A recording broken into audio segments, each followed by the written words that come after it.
tema de hoje, olha, de repente você não passou por essa situação, mas é uma situação muito comum, é um dilema, digamos.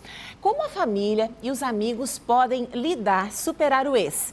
Sim, porque se a gente termina com alguém, já tem aquela fase de desapego, até aquele luto emocional. Mas a família também pode passar por isso. Os amigos também podem não saber lidar com essa situação. Por isso, nós convidamos a psicóloga Bruna Morte para estar aqui com a gente, para falar sobre esse assunto e explicar, de repente, dar até algumas dicas de como lidar.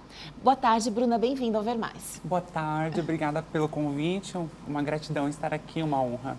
Bruna, então, esse tema até foi trazido por um dos nossos espectadores. Existem duas famílias envolvidas, né, num casal. E aí, quando há um rompimento, às vezes os familiares não sabem de que lado ficam, né? Porque quando um casal termina, eles sabem os motivos. E isso diz respeito à intimidade deles. E o casal fica com aquela imagem pública, né? Ah, eu gostava muito do fulano, gostava muito da fulana. Então, como é que a família deve se posicionar nesse momento? A família, no lugar, né, da relação com o casal, ela ocupa, né, quando é essa família, né, do sogro, da sogra, né, quando não é a família de sangue, ela ocupa um lugar muito, ou às vezes de rivalidade, ou de reparação para o parceiro, né, aquele parceiro que então é o genro ou a nora. Né? Então, dependendo, às vezes pode ter até um certo alívio na separação, né? Como acontece com muita gente, mas também pode ter essa saudade, né? Porque às vezes a família do parceiro ou da parceira, ela pode vir a ocupar aquilo que a família originária de sangue ou adotiva da qual essa pessoa conviveu, não conseguiu oferecer para essa pessoa. Então, às vezes o sogro, a sogra, os primos, os tios e as tias acabam ocupando um vazio ali para aquela pessoa, dando uma certa espécie de realização para além da relação amorosa sexual, que é exclusiva do parceiro com a parceira, que agora são então ex-namorados ou ex-casal, digamos assim, né? E aí enfrentam desafios de como fazer esse manejo, né?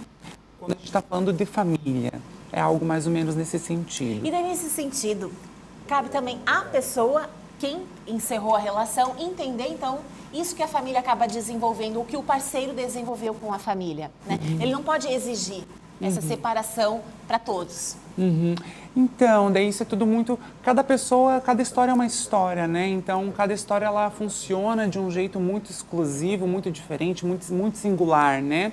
Mas, claro, existem coisas em que, né, pensando na questão da família, né, pensando na questão da família, a gente vai ter, então, a função de que todo mundo é separado, né? Por mais que exista esse conflito onde a família é uma unidade, o casamento é uma unidade, ninguém nasceu junto, né? Então, conseguir fazer o manejo onde se separa a relação, né, enquanto unidade, cada pessoa como separada, é um bom caminho, né? Talvez a pessoa conseguir entender que tá, ok, esse aqui é meu pai, esse aqui é minha ex-namorada, meu ex-namorado, mas o meu pai vive a vida dele, né? Se ele gosta da minha ex e tal, a gente pode fazer um conversar na base do diálogo, tentar resolver isso, porque às vezes a pessoa acaba ocupando uma função muito importante para aquela pessoa. É importante isso. Agora, com os amigos, né?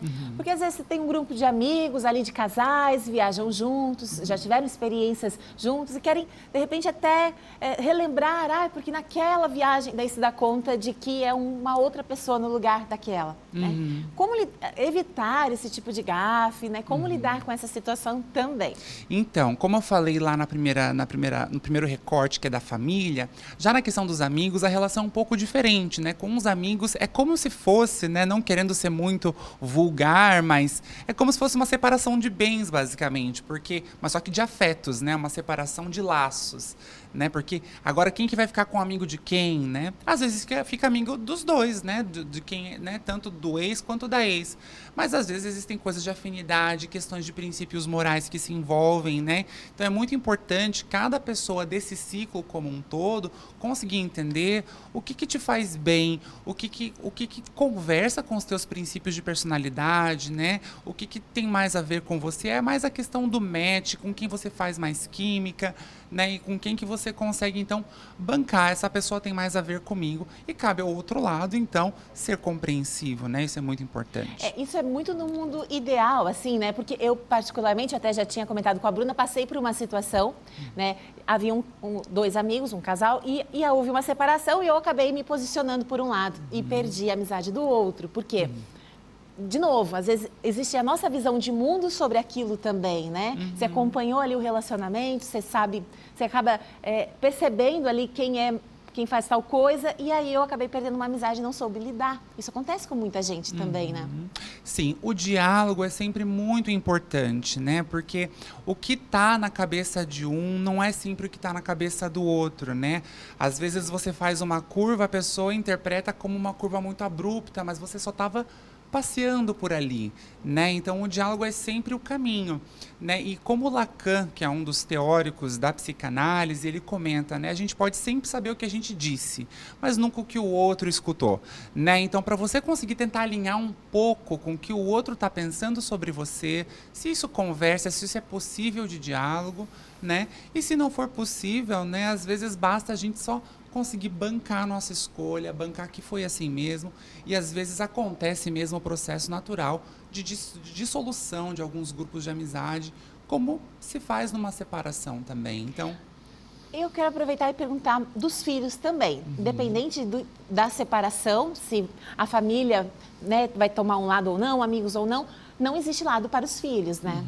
E não existe um término, no caso, ele não vai deixar de ter pai e mãe diante de uma separação. Isso. O filho, né, principalmente quando é criança, né, quando o filho ainda está em desenvolvimento, é muito importante prezar as escolhas desse filho para que ele consiga ter uma autoconsciência do que ele vai então querer, como é que ele vai se desenvolver, como é que ele vai ver esse mundo, né? Então, e o filho às vezes ele acaba decidindo por esses amigos do casal que agora é ex-casal, digamos assim, né? Porque a escolha do filho, a importância do desenvolvimento psicossexual desse filho ao longo de um processo de separação.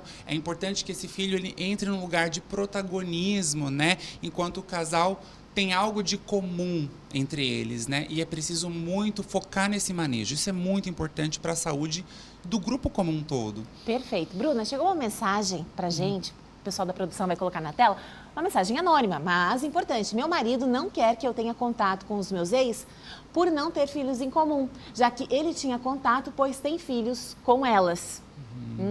A situação polêmica, né? Porque terminou, então assim, já que não tem filho, não precisa ter contato. Como que ela pode lidar com essa situação?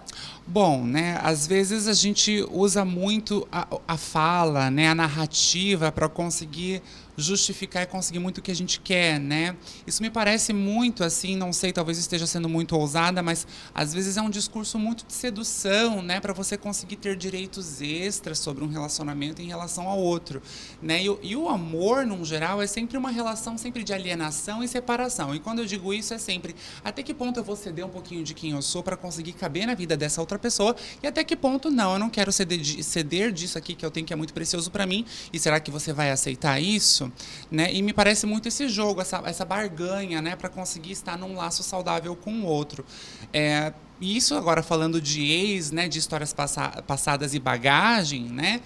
Eu acho que não é um filho, né, que vai ter como justificativa para você manter ou não manter contato, né? Porque tem muita gente que termina relacionamentos e acaba terminando numa amizade, né? E por terem compartilhado uma história, muita intimidade juntos, né? Às vezes são pessoas que às vezes acabam, mesmo depois do término, se recorrendo para pedir ajuda, pedir conselho, trocar uma ideia. Então depende muito de como esse casal está, em que lugar que eles estão, mas eu acho que o que eu poderia dizer é mais ou menos isso. Isso, até porque como você colocou também em dado momento, é bancar aquilo que sente. Se ela sente a necessidade de ter esse contato, de manter uma necessidade dela e que o outro não deveria ter poder sobre isso, ele não deveria ter esse poder de decidir, né? Porque se em respeito, não, tem algum fato, alguma coisa naquele ex-relacionamento que prejudicou, fez mal e ele sabe disso, então pode ser uma tentativa de protegê-la, né? Disso, Isso, de não entrar em contato. Então tem vários fatores aí envolvidos. Tem vários fatores, né? Então, essa primeira coisa que você falou, eu me perdi um pouco, mas... Não, no sentido de bancar o que a gente sente. Se eu sinto essa necessidade de ter um contato com o meu ex... Isso, a mulher, né? Uma coisa que é muito comum na mulher, né? É a dificuldade de conseguir escutar a sua própria intuição, né? Em nome de garantir o amor do outro, né? As mulheres são socializadas muito para isso. Então acaba que a mulher acaba aceitando muitas negociações para conseguir se garantir num lugar. Então muito cuidado com isso. Fica aqui a dica. Perfeito. Bruna Morte, muito obrigada aqui pela sua presença no Ver Mais. Obrigada. Muito obrigada a você.